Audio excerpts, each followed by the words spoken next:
Currently, we're at my husband's boss's wedding. The celebration is full swing, and my husband's had a bit too much to drink. When his boss mentioned his bride's homemaking skills, my husband said, "My wife can't cook, and she never cleans up." I couldn't believe he'd make fun of me like that, especially with me right there.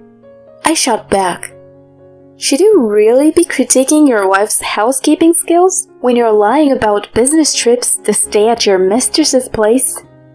He looked totally shocked, and his boss just gave a confused, "Huh?" This is just the tip of the iceberg for my revenge. I'm Vicky, 32 years old. I'm a freelance certified public accountant and work remotely from home. My job as a CPA involves managing financial information, producing reports, and auditing. In simpler terms, I'm self-employed and provide financial services to my clients. I married my now husband, an office worker, 3 years ago after a friend introduced us. I was instantly attracted to his outgoing and friendly nature. It wasn't like me, but I went out of my way to get his attention. Fast forward, and 2 years ago, we welcomed our daughter, Amy, into our lives. While I'd love to say everything's been a fairy tale, since getting married, I've noticed Arthur tends to slack once he feels he's secured something. He does his job, pays his bills, and isn't aggressive or mean. But he doesn't lift a finger at home, dumping all domestic and childcare duties on me, claiming, "That's a woman's job, right? I'm working hard out there, so quit nagging." What century is he from? I'm not asking for him to take over everything, just some support when I'm swamped. He assumes my days are a breeze. He thinks I'm lounging around, working when I feel like it. He even once quipped about my setup. "It must be sweet staying at home all day. I've got piles of work, a boss to please, and clients to deal with. You wouldn't get it." Even though I'm at home, he expects me to handle all the chores. I fired back. "Hold on a sec. I am working from home. Juggling that with Amy is not easy." He responded, "Really? Looks to me like you're just goofing off on the computer. Wish I could work from home and take it easy without anyone seeing." He said it with a smile. I don't think he meant any harm, but it did irk me how he downplayed my work. On the bright side, he occasionally takes Amy to the park, and they play together sometimes on weekends. He always makes it a point to be home for special days like birthdays or Christmas, showering Amy and me with gifts. We've had our share of good times. That's why I've been keeping my frustrations to myself. I mean, maybe this is just how relationships are. No one's perfect, and compromise is part of the deal. I don't want to split from him. I take pride in how efficiently I juggle my remote job, house chores, and taking care of Amy. We had a system that kind of worked. But recently, his behavior has been off. He used to be a homebody on weekends, either buried in his comics or playing games. Lately, he's rarely home, often saying, "I'm heading out. Don't bother with dinner for me," before heading out the door. He doesn't just disappear from home on weekends. He's also often working overtime during the week. Sometimes, he even says he has to pull an all-nighter at work and then returns the next morning. It's strange that it happens so often throughout the month instead of just once or twice. This got me worried, so I confronted him about it one day. "Hey, it feels like you've been coming back home in the mornings a lot. Plus, you're always gone on weekends. How about we spend some quality time together as a family?" But his response was harsh. How can you give your husband grief when he's busting his butt for this family? I'm killing myself out here working for us. He gave me a fierce look. But being the kind of person I am, I didn't look away. So, where are you always heading off to? At least tell me that. I'm not telling you to stay home, I just want to be in the loop. I've been hanging out at my boss, Carlos's house. His fiancée loves hosting parties all the time, and since I report to him, I get invited a lot. I'm familiar with Carlos. We've met. I've even attended one of his extravagant house parties. Carlos's fiancée, Sarah, was a model back in the day and is drop-dead gorgeous.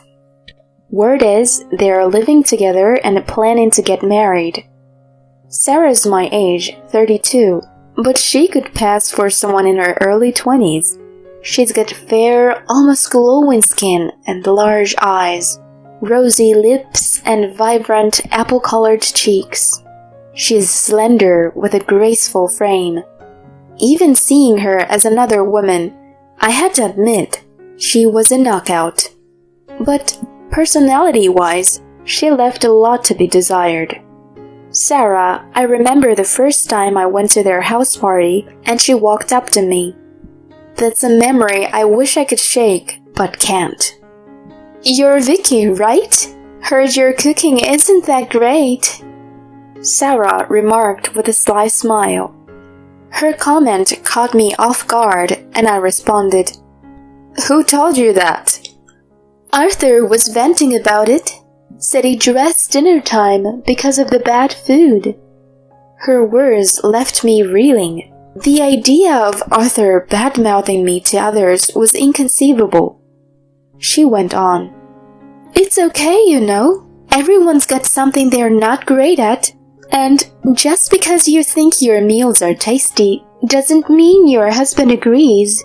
Guess you have to step up your cooking game. On the face of it, you'd think she was trying to be supportive, but she had this laugh like she was getting a kick out of it. What a mean lady, I thought. Who directly shares a husband's gripes with his wife? Carlos really picked a winner with her. I mumbled sarcastically to myself. Another thought crossed my mind, though. Even if they were tight, would Arthur really talk about our home life to his boss's fiancée? I was about to get answers to my doubts in the worst way imaginable. It all unraveled on Amy's second birthday. I was hustling to get the room ready and the cake set up. I decided to throw a birthday bash in our large living room to make it special. Amy was taking a nap in her bedroom. The plan was to surprise her when she woke up. Arthur was pitching in, especially with the high-up decorations. But then his phone rang. He glanced at the number and seemed to hesitate. Intrigued, I probed. What's up? If it's a call, just answer it here. No, it's work. I'd rather not mix business with family time. There might be sensitive info. With that, he exited the room.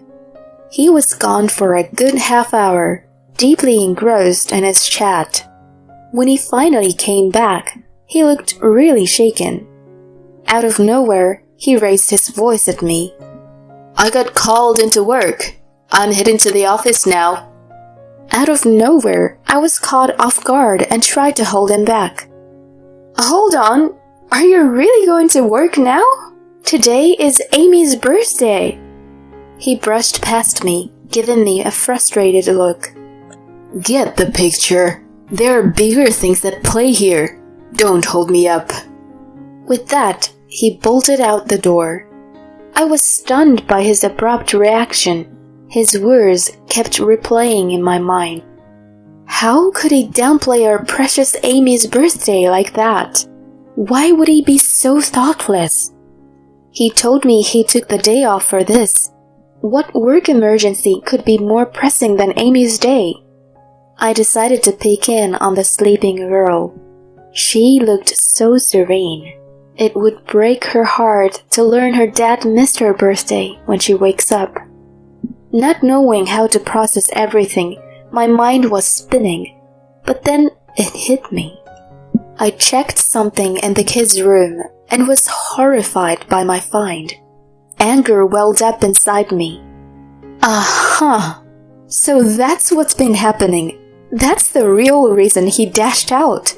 I won't forgive him for this. The next day, Arthur came home like nothing happened. Flashing a grin, he said, "Sorry about yesterday." I replied with a smile, "It's all right." But inside, I was plotting my next move. After a while, he filled me in about Carlos and Sarah's upcoming wedding. Turns out, she was expecting, so they sped up their wedding plans. We got an invite, and I had my own plans for their big day. Everything was going off without a hitch at the wedding.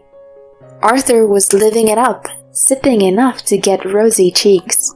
As I nibbled my food, I kept an eye on him. Just then, the couple of the hour, Carlos and Sarah, walked over. Sarah, in her stunning wedding gown, turned heads left and right. All the men there couldn't get their eyes off the princess. Smiling wide, Arthur patted Carlos on the back. "Carlos, congrats!" Then he asked Carlos, "What's your favorite thing about Sarah?" A bit shy, he answered, "Her cooking, I think." Chuckling, he added, "That's totally not like my wife. She struggles with house stuff, bad cook, not the best cleaner. Wish she could pick up a few tips from Sarah." It was pretty gutsy of him to diss his wife with her right there. Sarah let out a laugh at his comment, while Carlos smirked and said, "You shouldn't talk bad about your wife like that," he cautioned Arthur. Seeing my moment, I jumped in. "Bad cooking and cleaning? How would you know? When you're always out on fake business trip, sneaking off to your mistress's place." Both Sarah and Arthur looked surprised at my words, while Carlos blurted out a confused, "What?" Pushing forward, I said to him, "Carlos, you were out of the country for a month recently, right?" Oddly enough, my husband was gone at the same time. Are you connecting the dots? At first baffled, realization dawned on his face. "Wait, what are you hinting at?" he asked, his voice shaking a bit. Keeping my cool, I spelled it out. "It's pretty simple. Arthur was at your place the whole time, just him and Sarah." Carlos's eyes widened in shock, darting between Arthur and Sarah. My husband seemed rattled, and Sarah shot me a piercing look, biting her lip. "Really? Don't throw around baseless claims. I'll take you to court for slander." Boosted by Sarah's feisty response, Arthur also began to berate me. "Exactly. You think you can frame me like this? Just because you got wind of some gossip, you're pulling this ugly trick? That's low. Say you're sorry to me and Sarah, now." I let their outburst roll off me, pulling out my phone and hitting play on a video. Loud and clear, the footage displayed my husband in our kids' room on a call with Sarah. "Sarah, you're expecting? Whose baby is it? Wait, mine?" His flustered voice followed. Carlos's expression tightened, signaling a game-changing moment. The video kept rolling. "I was with you the whole month Carlos was traveling. What should we do? Neither of us wants to split from our partners, right?" And then the kicker. "Okay, we'll fast-track the wedding, and the kid will be known as Carlos's. Best that way. If my wife finds out, it'll be a nightmare. Just keep it between us. We gotta figure out as soon as possible." The clip wrapped up. Since I played it so loudly, Everyone around us was all ears, setting a scene abuzz. A nanny cam in the little one's room had caught the whole thing. I got it because our toddler, Amy, is a little firecracker and prone to getting into mischief. I kept quiet about the camera, anticipating Arthur would grumble, going, "Total waste of cash. We don't need it." So, clueless about the camera, he chose the kids' room for the risky call with Sarah. What followed was sheer pandemonium, with Carlos absolutely fuming. "Sarah, what is this about? You said it was my baby. Were you playing me all along? And you, Arthur, after everything I've done for you, you chased my fiancé?" Sarah started crying. "I'm so sorry. I lost myself. Please, just calm down." Arthur scrambled for words. "I can't apologize enough. Hear me out. There's a reason behind it." The scene was bedlam. Needless to say, the wedding was off. "We'll hash this out later," Carlos muttered to me, lowering his gaze. With eyes blazing, Carlos escorted a weeping Sarah out, followed by both of their families. She was in for a storm from both sides. What remained was a mix of bewildered guests, me, and shell-shocked Arthur. "You planning on hanging around like a statue?" I said, and he snapped. "What did you just unleash, making a scene like that? Crying foul? All because you hooked up with your boss's girl and she's expecting, no less." Stumped by my response, he glanced downward, then hit me with puppy dog eyes. "You're not thinking about a divorce, are you? With all the dust settled, you've gotta feel better. Amy needs both her parents. Sarah and I are done. We get a redo, right?" More than ire, I was taken aback by his brazen plea. Did he honestly think we could just hit the reset button after all of that?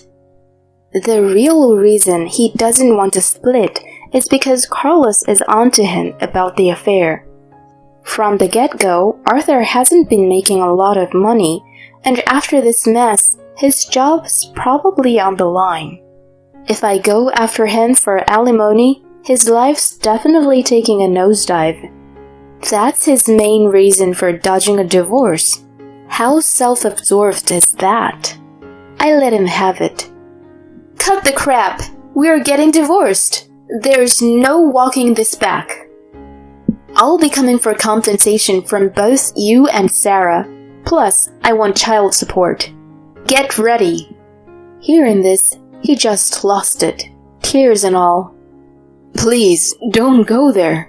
I'm really begging you here. My pay isn't great, and I swear I'm done straying. I'll do whatever you say from here out. I seriously messed up. Just think about the divorce." Why would I believe a word from you? You even spaced on Amy's birthday. A loser like you around isn't good for my daughter. Just steer clear of us. Please. I brushed off his last-ditch efforts and split from the place alone. Down the line, Arthur and I went our separate ways, and Carlos and Sarah called off their wedding. I got compensation and child support out of Arthur, and naturally a chunk from Sarah too. He had to bow out of his job, given the whole boss's fiancé turned baby mama situation. They ended up in debt, shelling out for Carlos's demands. Word is, Arthur and Sarah got married because of the baby, but they're living in the red, dodging bail collectors. Frankly, I'm unfazed hearing about it. They reaped what they sowed. As for me, I got custody of Amy and headed back to my folks' place. Amy's been the apple of her grandparents' eyes, and she's thriving. I've been living peacefully, shaking off all the Arthur drama. Going it alone with Amy, I'm all about keeping it positive.